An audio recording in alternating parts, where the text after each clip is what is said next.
Hello everyone, इस video में हम बात करेंगे क्लास 12 के चैप्टर 13.1 के क्वेश्चन नंबर 6 को। तो क्या कर रहा है क्वेश्चन में, एक कॉइन इज टॉस 3 टाइम, एक कॉइन को 3 बार फेंका गया। अब हमको क्या यहाँ पर कंडीशनल प्रोबेबिलिटी फाइंड करना है। तो क्वेश्चन नंबर 6 to 9 में हमको क्या फाइंड करना है, ई बाई एफ की वैल्यू को फाइंड करना है। तो देखिए, ये एक प्रकार का आपका कंडीशनल टाइप ऑफ प्रोबेबिलिटी है। तो इसको कैसे फाइंड करेंगे, तो सबसे पहले हम सैंपल स्पेस बना लेते हैं। तो अगर आपके पास 3 कॉइन को टॉस किया गया तो what are the possible outcome of sample space.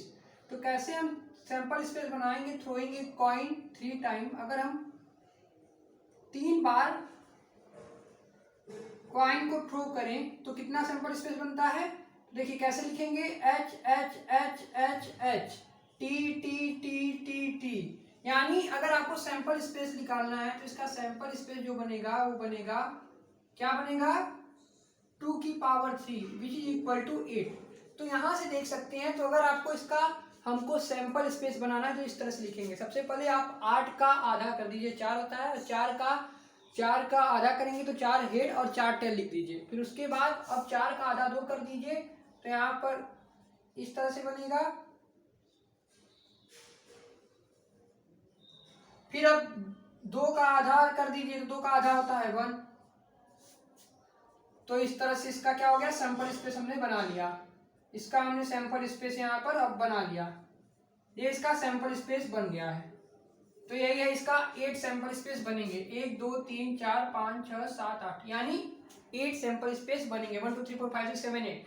अब देखिए, अब हमारे पास प्रोबेबिलिटी ऑफ ई क्या कर रहा है। प्रोबेबिलिटी ऑफ ई की बात करें तो कर रहा है हेड ऑन थर्ड टॉस, तीसरे टॉस पर आपका हेड होना चाहिए। तो कितने तीसरे टॉस है जिस पर हेड हो रहा है, तो एक इस पर है, एक इस पर है, एक इस पर है, एक इस पर है। यानी यहाँ पर आप देख सकते हैं, यहाँ पर आपका 3-4 जगह पर आपका हेड अपीयर हो रहा है तीसरे टॉस पर। तो इसको हम यहाँ पर लिख लेते हैं, head head head head tail head, फिर उसके बाद टेल हेड हेड, फिर उसके बाद टेल टेल हेड। यानी यहाँ पर अगर मैं आपसे पूछूं प्रोबेबिलिटी ऑफ ई बताइए तो क्या हो जाएगा, ये 4/8। अब देखिए उसी तरह अगर हम प्रोबेबिलिटी ऑफ एफ पूछें आपसे तो प्रोबेबिलिटी ऑफ एफ कैसे लिखेंगे। तो इसका क्या कंडीशन दिया, head on first 2 toss, 2 toss पर आपका हेड, फर्स्ट 2 टॉस पर आपका हेड होना चाहिए। तो यहाँ पर क्या क्या है जिस पर फर्स्ट 2 टॉस पर हेड है, तो यहाँ पर आप देख सकते हैं हेड हेड हेड एक पर हो गया, ये वाला और ये वाला, इसी फर्स्ट 2 टॉस पर आपके हेड हैं।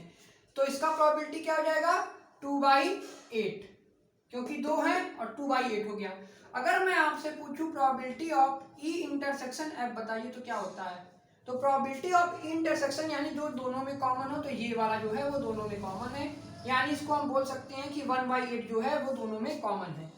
अब हमको फाइंड क्या करना है, हमको फाइंड करना है probability of E by F, ये फाइंड करना है। तो इसको हम कैसे लिख सकते हैं, probability of E intersection F upon probability of F. तो probability of E intersection F दिया है 1/8, प्रोबेबिलिटी ऑफ एफ क्या दिया है 2/8। तो यहाँ से आपकी जो वैल्यू आएगी वो हो जाएगी 1/2। तो this is the final answer of your question. तो ये है आपका क्वेश्चन नंबर 6 के फर्स्ट पार्ट का सोल्यूशन। उसी तरह इसके सेकंड पार्ट को देखते हैं, तो आप इतना आप नोट आउट कीजिए। क्वेश्चन नंबर 6 के सेकंड पार्ट को देखते हैं। तो दिया है, अब यहाँ पर देखिए ई की वैल्यू क्या दिया है। तो हमको फिर से क्वेश्चन को रीड करते हैं कि कॉइन को टॉस किया गया 3 टाइम, तो उसका सैंपल स्पेस ये बनेगा। फिर अब यहाँ पर कंडीशन क्या है, ई की वैल्यू यानी प्रोबेबिलिटी ऑफ ई क्या दिया है, एटलीस्ट 2 हेड होने चाहिए। अगर हम प्रोबेबिलिटी ऑफ ई की बात करें तो हमको क्या करा है, कम से कम 2 हेड होने चाहिए। एटलीस्ट मतलब कम से कम 2 हेड होने चाहिए। तो 2 से ज्यादा भी हेड हो सकती हैं। तो ये हो सकता है, एक ये बनेगा, फिर एक ही आपका ये बनेगा, फिर एक बार एच टी एच बनेगा, फिर कम से कम 2 हेड, फिर एक टी एच एच बनेगा। अगर मैं आपसे पूछूं प्रोबेबिलिटी ऑफ ई क्या होगा यहाँ पर, तो ये हो जाएगा 4/8। उसी तरह प्रोबेबिलिटी ऑफ एफ की बात करें तो प्रोबेबिलिटी ऑफ एफ क्या कर रहा है, एटमोस्ट 2 हेड, यानी ज्यादा से ज्यादा 2 हेड होने चाहिए। अब ज्यादा 2 हेड का मतलब हो गया कि बस 2, मतलब ज्यादा 2 हेड होने चाहिए, उससे ज्यादा नहीं हो सकते। तो उससे ज्यादा नहीं हो सकते, यानी एच एच एच को अब हम नहीं लेंगे और बाकी जितने बचे हैं इनको हम लेंगे। यानी अब यहाँ पर आपका सैंपल स्पेस कुछ इस प्रकार से बनेगा, एच एच टी बनेगा, एच एच एच को नहीं लेंगे, एच एच टी होगा, फिर एच टी एच, फिर उसके बाद एच टी टी, फिर उसके बाद टी एच एच, फिर टी एच टी, फिर उसके बाद टी टी एच, फिर टी टी टी। देखिए अगर आप एटमोस्ट की बात करेगा तो यानी ज्यादा से ज्यादा वहां पर आपका 2 हेड होना चाहिए, तो ज्यादा से ज्यादा 2 हेड होना चाहिए, यानी बस 2 हेड होना चाहिए, 2 से कम भी हो सकते हैं और यहां तक कि 0 भी हो सकते हैं, जिसमें 0 हेड पाए जाए वो भी हम इंक्लूड करते हैं, लेकिन 2 से ज्यादा हम नहीं ले सकते हैं। तो इसका अगर हम प्रोबेबिलिटी ऑफ एफ की बात करें तो प्रोबेबिलिटी ऑफ एफ यहाँ पर हो जाएगा क्या, 7/8। अब यहां से आप बताइए आप हमको कि अगर हम probability of E intersection F find करें तो क्या होगा, यानी जो दोनों में कॉमन हो, तो दोनों में कॉमन क्या है, तो यहां से आप देख सकते हैं, यहां से आप देख सकते हैं ये जो है ये 3 आपके आपस में क्या है, कॉमन है, तो 3/8। अब हमको फाइंड क्या करना है, हमको तो फाइंड करना है probability of E upon F, conditional probability की इसी को वैल्यू को फाइंड करना है। तो probability of E by F को हम क्या लिख सकते हैं, probability of E intersection F upon probability of F. तो probability of E intersection F की वैल्यू क्या हो गई, 3/8 अपॉन प्रोबेबिलिटी ऑफ एफ की वैल्यू हो गई 7/8।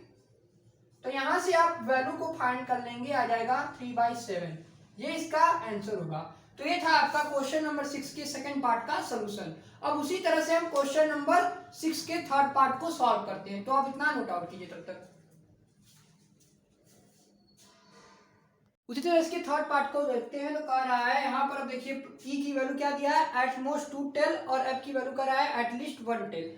अब यहाँ पर भी हमको probability of E upon F find करना है, तो कैसे फाइंड करनी, अगर हम प्रोबेबिलिटी ऑफ ई की बात करें यहाँ पर, तो एट मोस्ट 2 टेल, यानी ज्यादा से ज्यादा 2 टेल होने चाहिए, अब 2 से कम भी हो सकते हैं, तो देखिए ज्यादा से ज्यादा 2 टेल होने चाहिए, उससे ज्यादा नहीं हो सकते हैं, ज्यादा से ज्यादा 2 टेल हो सकते हैं, उससे ज्यादा नहीं हो सकते, उससे कम हो सकते हैं। तो इसका अगर हम बनाए सैंपल स्पेस तो क्या लिख सकते हैं, एच एच एच यानी नो टेल, फिर एच एच टी 1 टेल, फिर एच टी एच 1 टेल आ गया, फिर एच टी टी 2 टेल, फिर टी एच एच, फिर उसके बाद टी एच टी, फिर उसके बाद टी टी एच। अब हम इसमें टी टी टी नहीं लेंगे। वहीं अगर हम प्रोबेबिलिटी, अब देखिए इसमें कितने नंबर ऑफ आउटकम है, 1 2 3 4 5 6 7, यानी 7 आउटकम है, यानी प्रोबेबिलिटी ऑफ ई की बात करें अगर हम, तो कितना हो गया, 7/8।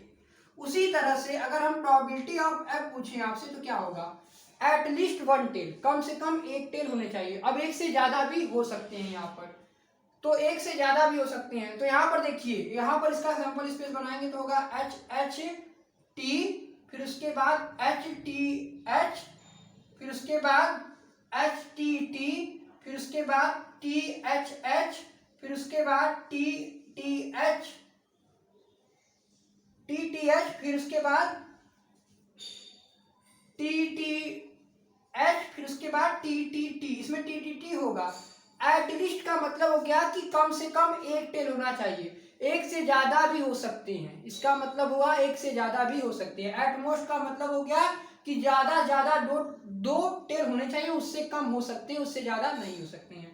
तो अगर मैं आपसे यहाँ पर प्रोबेबिलिटी ऑफ एफ पूछूं तो कितना आ गया, यहाँ पर भी आपका 7/8 आ गया। लेकिन मैं अगर आपसे probability of E intersection F पूछूं तो कितना आएगा, जो दोनों में कॉमन हो। तो देखिए दोनों में कॉमन क्या क्या होगा, एक ये होगा, एक ये होगा, एक ये होगा, एक ये होगा, फिर उसके बाद एक ये होगा और एक ये हो गया, यानी कितने हो गए, 1 2 3 4 5 6, 1 2 3 4 5 6, 1 2 3 4 5 6, हाँ 6 होंगे यहाँ पर, 6/8। अब हमको फाइंड क्या करना है, probability of E by F find करना है। तो क्या हो जाएगा, probability of E intersection F upon probability of F, इसी तरह से निकालते हैं। तो probability of E intersection F क्या दिया है, probability of E intersection F हमने क्या फाइंड किया, कितना आया 6/8 अपॉन प्रोबेबिलिटी ऑफ एफ क्या है 7/8। अब यहां से इसको डिवाइड करेंगे तो आएगा 6/8। ये इसका आंसर होगा। तो ये था आपका क्वेश्चन नंबर 6 का थर्ड पार्ट भी यहां पर मैंने आपको कंप्लीट करा दिया। यहाँ पर 6/7 होगा, 6 यहाँ पर 7 होगा, बस यहाँ पर एक 6/7 होगा क्योंकि 8 से 8 कैंसिल आउट हो जाएगा, 6/7 होगा। तो ये था आपका क्वेश्चन नंबर 6 का थर्ड पार्ट का सोल्यूशन।